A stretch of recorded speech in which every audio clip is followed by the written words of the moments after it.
A chuva caía forte contra o para-brisa, tão forte que até os limpadores não conseguiam acompanhar.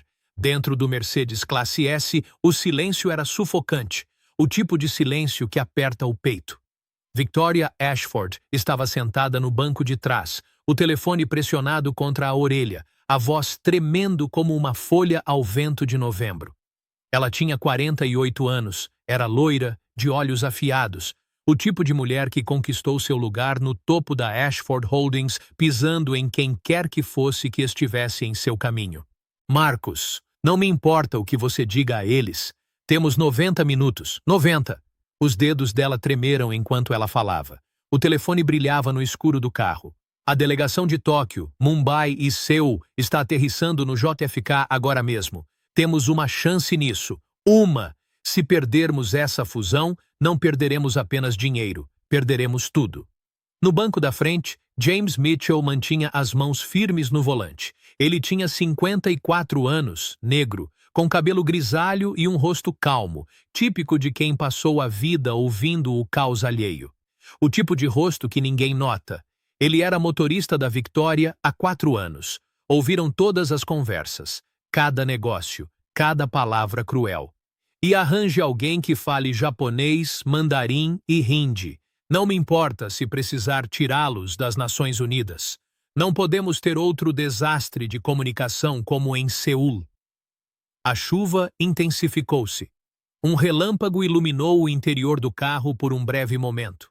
Temos 48 horas para finalizar os termos desta fusão ou o grupo Nakamura vai embora. E se eles forem, se Priya Singh perceber que estamos desorganizados, descontrolados. Sua voz quebrou.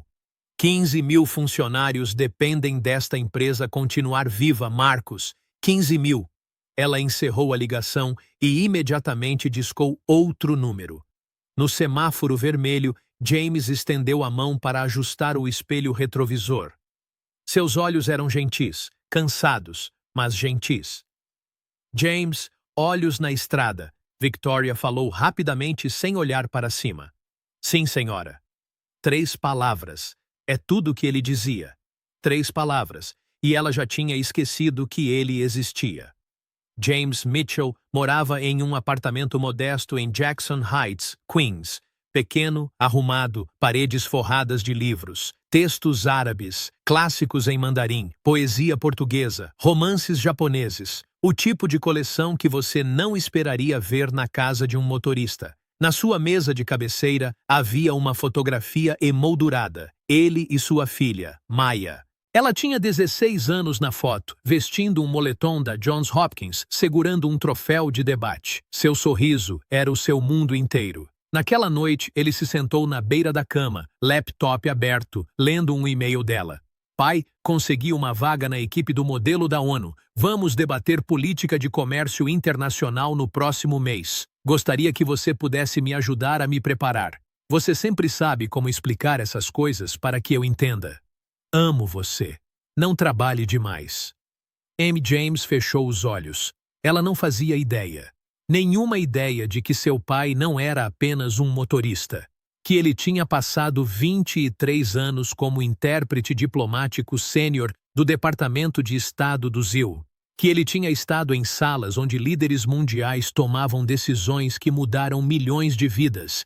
Que ele falava 9 idiomas fluentemente. Que tinha um PhD em Relações Internacionais pela Georgetown e um mestrado em Linguística Aplicada pela Harvard. Ele não fazia ideia de que seu pai tinha perdido seu cargo há 3 anos devido a cortes no orçamento. Que ele tinha enviado 847 candidaturas a emprego e sido rejeitado por todas elas. Excessivamente qualificado, velho demais, muito especializado. O mercado não queria mais o que ele tinha a oferecer. Então, ele virou o que podia ser, um motorista. O pagamento era humilhante. $12 por hora, mais gorjetas. Mas isso os mantinha vivos. Manteve Maya na escola particular. Manteve-a sonhando com Georgetown, Yale, Harvard, todos os lugares onde ela merecia estar. Ele digitou de volta. Estarei sempre aqui quando precisar de mim, querida. Sempre. Ele não lhe contou que agora trabalhava em 3 empregos. que algumas noites dirigia para Uber até as 2 da manhã depois de deixar Victoria Ashford em seu penthouse, que suas costas doíam, que seus olhos estavam cansados de ler as letras pequenas nos exames de certificação às 4 da manhã. Ele apenas digitou: "Durma um pouco, grandes sonhos pela frente." Na manhã seguinte, o Mercedes parou na Ashford Holdings, em Midtown Manhattan. Victoria estava no banco de trás, com o laptop aberto, lendo e-mails. Ela parecia pior do que ontem. Maquiagem borrada, cabelos puxados de forma grosseira, o tipo de cansaço que vem de saber que você está prestes a perder tudo. "James, me leve ao aeroporto primeiro, depois volte. Preciso informar a equipe antes da chegada da delegação." "Sim, senhora." Ela nem sequer olhou para ele. A viagem até JFK durou 40 minutos. Victoria ficou no telefone o tempo todo. Sua voz ficou mais aguda, mais fria, mais desesperada. "Não me importo se precisar oferecer o dobro da tarifa. Encontre alguém que fale as 3 línguas, japonês, mandarim e hindi. Encontre-os agora." James continuou dirigindo, seus olhos na estrada molhada. A chuva ainda caía. No aeroporto, Victoria esperava na porta de desembarque. Ela usava um terno preto da Versace. Seus saltos batiam contra o piso de mármore. Ela parecia poder, como controle, mas suas mãos tremiam. A delegação começou a surgir. Primeiro veio Hiroshi Nakamura, CEO da Nakamura Industries. Um homem na casa dos 60 anos com o tipo de rosto que já fechou 1000 negócios. Atrás dele caminhava sua equipe jurídica. Depois veio Priya Singh, a lendária CEO da Singh Holdings, uma mulher na faixa dos 40 anos, vestindo um sari creme elegante. Ela se comportava como alguém que nunca duvidou de si mesma um dia na vida. Victoria estendeu a mão. "Bem-vinda a Nova York. Sou Victoria Ashford, CEO da Ashford Holdings. Estamos empolgados." Mas Nakamura não apertou a mão dela imediatamente. Ele olhou além dela, como se procurasse por mais alguém. Quando finalmente apertou a mão dela, seu aperto foi frio. "Estamos ansiosos para ver se sua empresa consegue cumprir o que prometeu", disse ele com um inglês com sotaque. Seu tom não tinha calor algum. De volta ao escritório, Victoria caminhava de um lado para o outro. "Onde está meu intérprete? Onde estão eles?"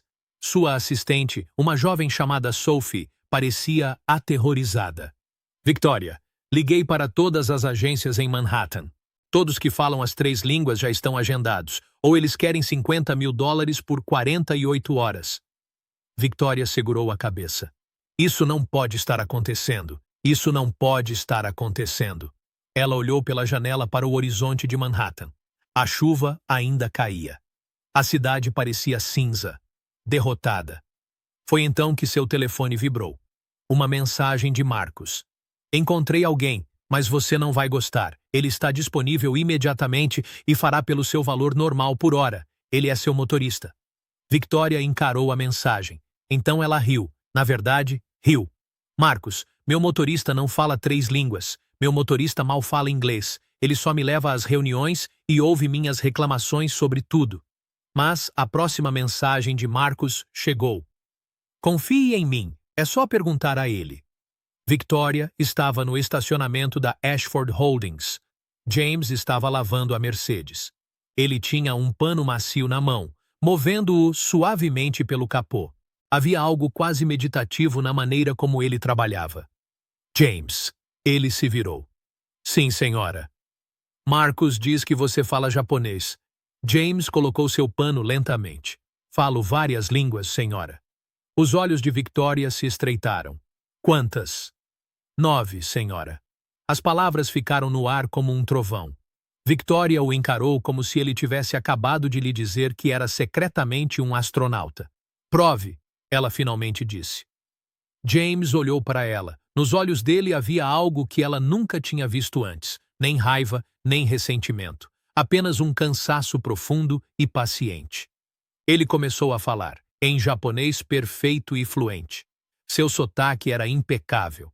Seu tom carregava uma nuance cultural que só se consegue vivendo dentro de uma língua, não apenas estudando-a. Victoria sentiu seus joelhos fraquejarem. "Onde você?" Mas James já estava falando. Agora em mandarim chinês, depois em hindi, depois em coreano, depois em árabe, depois em português. Cada palavra perfeita, cada sotaque nativo. Eu também falo francês, alemão e espanhol, senhora, ele disse, retornando ao inglês. Tenho um doutorado em Relações Internacionais pela Georgetown e um mestrado em Linguística aplicada pela Harvard. Passei 23 anos como intérprete diplomático sênior para o Departamento de Estado dos Estados Unidos, trabalhando com presidentes e líderes mundiais. Naquela época, eu falava fluentemente todas as 9 línguas. Ainda falo. Victoria abriu a boca. Nada saiu. Por quê? Ela sussurrou. Você é meu motorista? James desviou o olhar. Cortes no orçamento acabaram com minha carreira aos 51 anos. Minha filha precisava de apoio. Este trabalho proporcionou isso. Ele pegou sua roupa novamente. Peço desculpas por não ter mencionado antes, senhora. Você nunca perguntou. James sentou-se na sala de reuniões da Ashford Holdings, agora vestindo um terno grafite que Sophie se apressou em encontrar para ele. Sua gravata era prateada, seus sapatos estavam engraxados. Ele parecia um diplomata. Porque era. Victoria sentou-se ao lado dele, ainda em choque. Preciso que você faça mais do que apenas traduzir, ela disse suavemente. Preciso que você negocie. James encontrou seus olhos. Senhora, entendo que você tem sido desdenhosa comigo por 4 anos. Às vezes, rude. Você me chamou de ajuda mais do que pelo meu nome. Mas, se você precisa de mim agora, estou aqui. Não por você. Pelas 15.000 pessoas cujo emprego depende da sobrevivência desta empresa. Victoria sentiu algo dentro dela se partir. E James continuou suavemente. Pela minha filha. Ela merece um mundo onde as pessoas sejam valorizadas pelo que são, não pelo lugar onde estão. A negociação começou às 14 horas. Hiroshi Nakamura sentou-se do outro lado de Victoria. Sua equipe jurídica o cercou. Priya Singh sentou-se à sua direita, com olhos afiados como diamantes. James ficou um pouco atrás de Victoria. Profissional. Calmo. Nakamura começou em japonês. Seu tom era frio. James ouviu, então se virou para Victoria. Ele diz que sua oferta preliminar subestima a tecnologia japonesa. Ele afirma que parece que você vê sua empresa como uma parceira subordinada, não como uma igual. Ele está considerando retirar-se das discussões. O rosto de Victoria ficou pálido, mas James ainda não tinha terminado de traduzir. Ele começou a falar de volta para Nakamura. Em japonês. Sua voz agora era diferente, mais quente, respeitosa. Ele acrescentou nuances que não estavam na oferta original de Victoria. Ele explicou sua visão não como uma exigência, mas como um convite. Ele falou sobre legado, sobre parceria, sobre 2 empresas honrando a história uma da outra. Quando terminou, a expressão de Nakamura mudou. Ele assentiu levemente. O que você disse? Victoria sussurrou. Eu disse a verdade, James respondeu.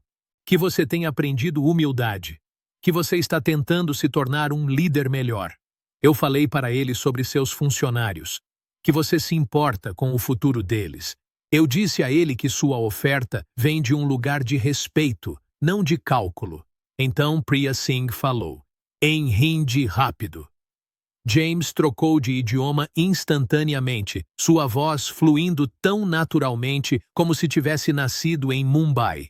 Ele ouviu atentamente. Então ele respondeu, não apenas traduzindo, mas acrescentando contexto cultural, explicando estruturas financeiras em termos que honrassem o legado de sua família nos negócios indianos. Nos próximos 6 horas, James orquestrou a negociação como um maestro de orquestra. Quando Nakamura levantou preocupações sobre direitos de propriedade intelectual, James não apenas traduziu. Ele reformulou a conversa, explicando como o acordo honrava as inovações de ambas as empresas. Quando Priya Singh questionou o cronograma, James reconheceu suas preocupações em Hindi. Então propôs uma solução que mostrou que ele entendia não apenas a lógica do negócio, mas também as preocupações humanas por trás dela. Até às 20 horas, ambos os executivos estavam inclinados para a frente. Ouvir. Engajados. Até às 22 horas, a estrutura do acordo estava definida. Quando finalmente se levantaram para apertar as mãos, Nakamura olhou diretamente para James. Em japonês, ele disse algo que fez James pausar. Ele agradece a você, traduziu James, com a voz carregada de emoção. Ele diz que, em seus 60 anos de negociações, raramente conheceu alguém que entendesse tanto a língua quanto o coração do negócio. Ele está honrado em fazer parceria com sua empresa. Victoria observou James enquanto ele traduziu essas palavras. Ela viu pela primeira vez quem ele realmente era. Mais tarde naquela noite, sozinha em seu escritório no 47º andar, Victoria olhou para o horizonte brilhante de Manhattan. Seu telefone vibrou. Um e-mail do conselho. A fusão foi aprovada.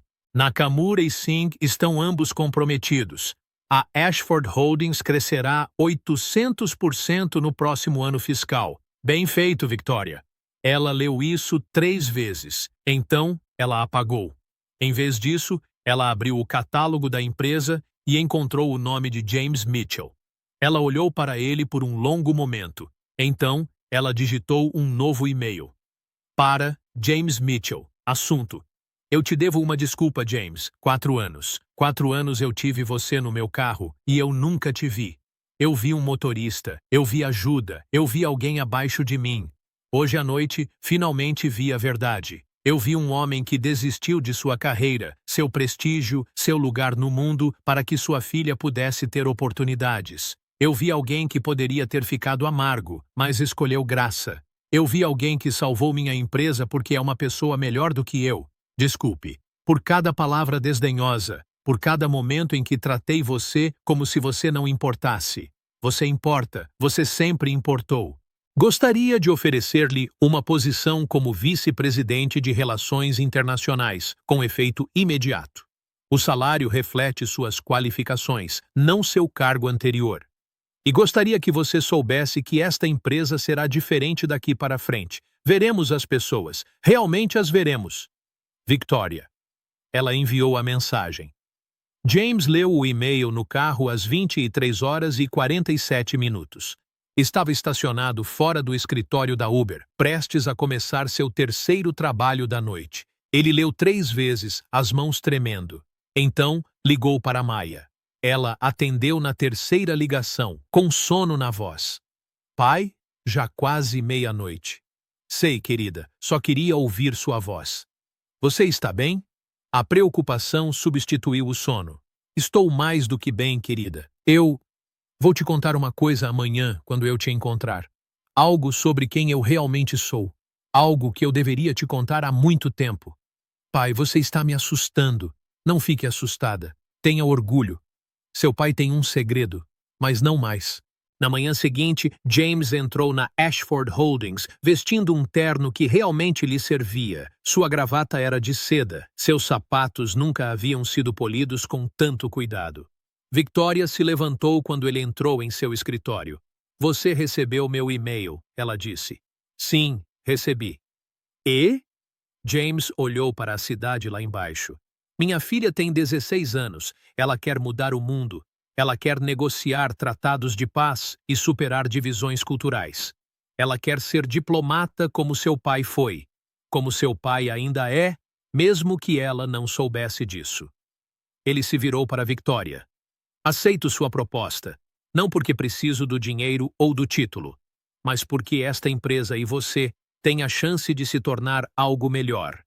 E quero mostrar à minha filha que nunca é tarde demais para ver quem as pessoas realmente são, que graça e humildade ainda podem vencer, que o valor de uma pessoa não é determinado pelo seu código postal ou pelo seu cargo. Victoria assentiu. Lágrimas escorriam pelo seu rosto. James, quero que você saiba de uma coisa. Cresci acreditando que o poder significava estar acima das pessoas. Meu pai era juiz. Ele me ensinou que o respeito vinha da autoridade, não de ver os outros. Tornei-me CEO, pensando a mesma coisa. Que eu tinha que ser mais duro, mais frio, mais malvado para permanecer no topo. Ela enxugou os olhos. Mas ao assistir você negociar ontem, ao ver você tratar as pessoas com dignidade mesmo ao discutir negócios de bilhões de dólares, percebi algo. O verdadeiro poder vem de ver as pessoas, de honrá-las, de entender que a pessoa que dirige seu carro pode saber mais sobre diplomacia internacional do que você jamais saberá. 3 meses depois, a Ashford Holdings havia se transformado.